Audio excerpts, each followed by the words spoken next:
Hello guys, आयज आमी करया हे यम्मीशे टेस्टी खुब्यांचे हुमण. चला तर रेसिपी पळोवया. तेज्या खातीर हांवें घेतला हे खुब्यांचे मीठ हांवें सेपरेट काडून घेतला.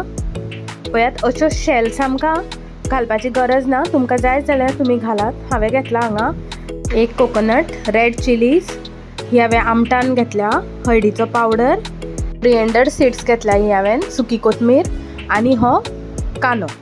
हे आमकां सगळे एका मिक्सराच्या जारान घालून बरी फायनशी उदक घालून पेस्ट करून घेवपा जाय. पळयात, हांवें आतां हे ब्लेंड केल्ले ते वाटून घेतलेले हे एका आयदनान घातला. आतां आमी गॅसार दवरून घेवया. आतां आमी ते मातशे शिजतगीर मागीर आमी तितून घालून घेवया हे आमचे खुब्यांचे मीठ.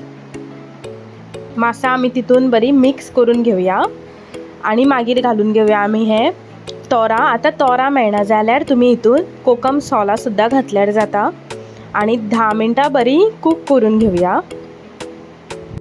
चवी पुरतें मीठ घालून घेवया आमी आणि एकदां बरें मिक्स करया. पळयात, खतखतो येयला, बॉयल येयला आणि आतां 5 मिनटां दवरून आमचें हुमण तयार. तुमकां म्हाजी रेसिपी आवडली जाल्यार तुमी लायक, शेअर आणि सबस्क्रायब करपाक विसरनाकात. तुम्ही बीन माझी रेसिपी नक्की ट्राय करात. Thank you for watching. Bye bye.